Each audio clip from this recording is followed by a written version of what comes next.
तो दोस्तों, आज हम बात करेंगे BLCC Insta glow diamond bleach के बारे में। तो दोस्तों, इस ब्लीच में एक पोस्ट ब्लीच पैक आता है और एक प्री ब्लीच क्रीम आती है।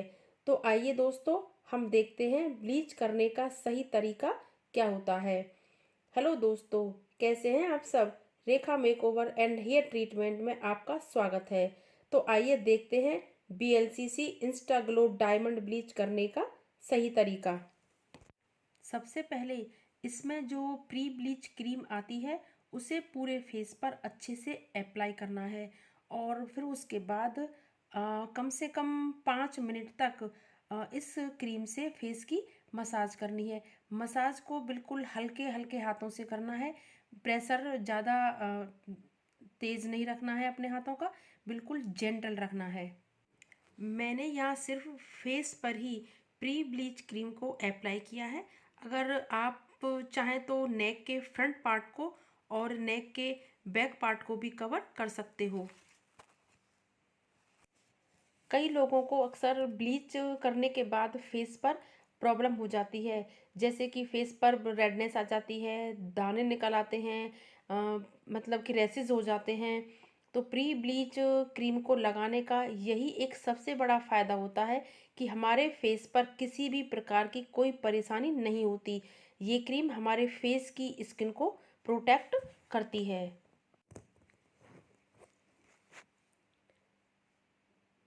प्री ब्लीच क्रीम को कुछ टाइम तक फेस पर लगाकर छोड़ दें, जिससे कि ये स्किन में अच्छे से ऑब्जर्व हो सके। प्री ब्लीच क्रीम को पानी से कभी भी साफ नहीं करना है, इसे स्किन के अंदर ही मेल्ट करना होता है। तो अब हमारी जो क्रीम है वो मेल्ट हो चुकी है। तो अब हम ब्लीच तैयार करेंगे। मैंने यहाँ फेस के हिसाब से एक ही स्पैचुला ब्लीच ही ली है। तो हमें इस ब्लीच का चौथाई हिस्सा यानी कि ब्लीच क्रीम का 1/4 भाग हमें एक्टिवेटर लेना होता है। अब हम ब्लीच क्रीम और एक्टिवेटर को अच्छे से मिक्स कर लेंगे। ब्लीच में लम्स नहीं रहने चाहिए, उसे अच्छे से हमें मिक्स कर लेना है। ब्लीच क्रीम को नीचे से लगाना स्टार्ट करें। आईब्रोज को बचाते हुए ब्लीच क्रीम को लगाना है। मैंने यहाँ ब्लीच क्रीम लगाने के लिए ब्रश का यूज़ किया है। आप चाहें तो फिंगर से भी ब्लीच को लगा सकते हैं, और जो हमारी ब्लीच होती है उसमें एक छोटा सा स्पैचुला भी आता है, आप चाहें तो उससे भी ब्लीच को लगा सकते हैं। अगर आपके फेस पर बालों की ग्रोथ बहुत ज़्यादा है तो उसे हम लगभग 15 मिनट तक फेस पर लगाकर रखेंगे, और यदि बालों की ग्रोथ कम हो तो कम से कम 10 मिनट तक रखना ज़रूरी होता है। तो दोस्तों, आप देख रहे हो कि मैं बहुत छोटे छोटे स्ट्रोक लेते हुए ब्लीच क्रीम को फेस पर अप्लाई कर रही हूँ। मैंने पहले निचले हिस्से में ब्लीच क्रीम को अप्लाई किया था, और अब मैं ऊपर की तरफ ब्लीच क्रीम को लगा रही हूँ। आईब्रोज को बचाते हुए हमें ब्लीच क्रीम को लगाना है, क्योंकि ब्लीच क्रीम लगने के बाद हमारे जो बाल हैं वो ब्राउन हो जाते हैं, और जो एक्स्ट्रा बाल होते हैं वो यदि ब्राउन हो जाएं तो वो नेचुरल लुक नहीं देते हैं। ब्लीच को ज़्यादा देर तक भी फेस पर नहीं रखना चाहिए, क्योंकि यदि आपकी स्किन का कलर कॉम्प्लेक्सन डार्क है और आपने अपने फेस पर ब्लीच को ज़्यादा देर तक रख लिया तो आपका जो फेस है वह अननेचुरल दिखाई देगा। क्योंकि जो ब्लीच क्रीम है वो हमारे जो बाल होते हैं फेस के ऊपर उन्हें हमारी स्किन टोन से मैच कर देती है, तो दोस्तों, जिससे हमारा जो जो ब्लीच कलर है वो क्रीम है उसको फेयर दिखता है। पूरे लेकिन फेस यदि पर इसी ब्लीच इवनली क्रीम को स्प्रेड मतलब करना कि है। कलर और ग्रोथ हेयर ग्रोथ से ज़्यादा रख लिया जाए तो ये हमारे फेस का जो लुक है उसको अननेचुरल और भद्दा बना देती है। तो दोस्तों, ये बहुत छोटी छोटी बातें लेकिन ये बहुत इम्पोर्टेंट होती हैं, क्योंकि जब हम कोई भी काम करते हैं तो उसमें हमें अपना 100% देना होता है। जब कोई कस्टमर हमारे पार्लर में आता है तो हमें उसका काम करने से पहले हर चीज़ को अच्छे से जांचना और परखना होता है। यदि हमें किसी कस्टमर को ब्लीच करनी है तो उससे पहले हमें उसके जो स्किन है उसका पता करना होता है कि उसकी स्किन किस टाइप की है। तो दोस्तों अब आप देख रहे होंगे कि मेरे जो कस्टमर है उसकी ब्लीच डन हो चुकी है। अब उसके बाद जो आइज़ हैं उस पर हम रोज़ वाटर में डिप करके कॉटन लगा रहे हैं।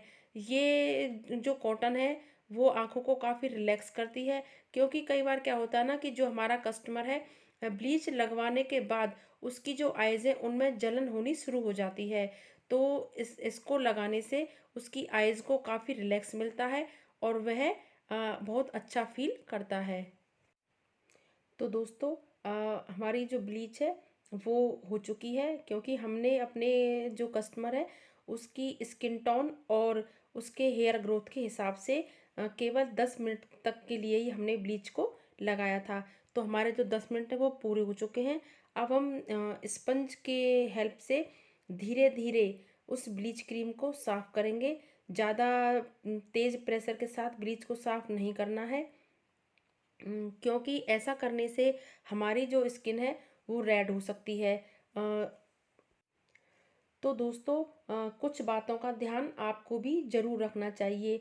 यदि आप ब्लीच करते हैं या करवाते हैं तो ब्लीच के बाद कम से कम 24 आवर्स तक आपको अपने फेस पर किसी भी केमिकल का यूज़ नहीं करना है। मतलब कि फेस वॉश या साबुन किसी भी चीज़ का यूज़ नहीं करना है। ब्लीच को करवाने के बाद आपको धूप से भी बचना ज़रूरी हो जाता है। हमारी ब्लीच अब कंप्लीट हो चुकी है। हमने फेस को क्लीन कर दिया है। अब हम जो हमारी BLCC Insta glow diamond bleach थी उसमें मैंने आपको बताया था कि पोस्ट ब्लीच क्रीम और पोस्ट ब्लीच पैक आते हैं। तो अब हम जो पैक आता है उसको अच्छे से रोज़ वाटर मिला करके उसको मिक्स कर लेंगे। उसका बिल्कुल भी फाइन सा पेस्ट बना लेंगे और पेस्ट बनाने के बाद उसे हम अपने कस्टमर के फेस पर अप्लाई करेंगे। फेस पैक को अप्लाई करने से पहले अपने फेस को अच्छे से सुखा लेना है, मतलब कि 100% सुखा लेना है, जिससे कि जो फेस पैक है वो डायरेक्ट आपकी स्किन पर लगे। तो अब मेरा जो पैक है वो रेडी है और मैं उसको अब फेस पर लगा रही हूँ। इसे भी छोटे छोटे स्ट्रोक लेते हुए ही फेस पर लगाना है। अ, फेस पैक को भी हमें कम से कम 5 से 10 मिनट तक फेस पर रखना है। फेस पैक जब अच्छे से ड्राई हो जाए तो उसे भी बिल्कुल जेंटली तरीके से स्पंज की मदद से साफ़ करना है। तो दोस्तों जब हमारे पार्लर में कोई कस्टमर आता है और उसे हमारा काम पसंद आता है तो वो हमारे पास बार बार आता है। लेकिन यदि आप उस कस्टमर का काम पहली बार में ही अच्छा नहीं करते हो तो वो आपके पार्लर में दोबारा कभी नहीं आता। मेरे पार्लर में मेरे कस्टमर के साथ हर काम बहुत सफाई से और बहुत अच्छे तरीके से किया जाता है। तो दोस्तों जो ब्लीच है उसे घर पर भी बहुत आराम से और आसानी से किया जा सकता है। यदि आपको अपनी स्किन टाइप का पता हो तो आप जब भी ब्लीच खरीदने जाएं तो अपनी स्किन टाइप का ज़रूर पता करें कि हमारी स्किन पर कौन सी ब्लीच सूट करने वाली है। और ब्लीच को डायरेक्ट अपने फेस पर कभी भी ना लगाएं। अगर आप पहली बार ब्लीच कर रहे हैं या करवा रहे हैं तो ब्लीच को अप्लाई करने से पहले पैच टेस्ट ज़रूर करें। ब्लीच हर किसी के फेस पर सूट नहीं होती, क्योंकि दोस्तों हर किसी की जो स्किन होती है वो अलग अलग होती है। तो हमें ब्लीच करने या करवाने से पहले अपनी स्किन टाइप का पता ज़रूर होना चाहिए। नहीं तो ब्लीच करने के बाद आपको तेज जलन या खुजली हो सकती है। तो हमारा जो पैक है जो फेस पैक था वो भी अब सूख चुका है। हम उसे अच्छे से स्पंज की हेल्प से बिल्कुल क्लीन कर देंगे। यदि आप अपना पार्लर रन कर रहे हैं तो आपको इन सभी बातों के बारे में पता होना बहुत ज़रूरी है और आप अपने कस्टमर को भी इन चीज़ों के बारे में ज़रूर समझाएं। कि वो जब भी ब्लीच खरीदें या ब्लीच करवाएं तो उन्हें अपने स्किन टाइप का पता होना बहुत ज़रूरी है। तो दोस्तों, मेरी ये वीडियो आपको कैसी लगी, मुझे प्लीज़ कमेंट करके ज़रूर बताइएगा। तो आप देख सकते हो ब्लीच के बाद जो मेरे कस्टमर का फेस है वो बिल्कुल नीट एंड क्लीन और बहुत चमकदार लग रहा है।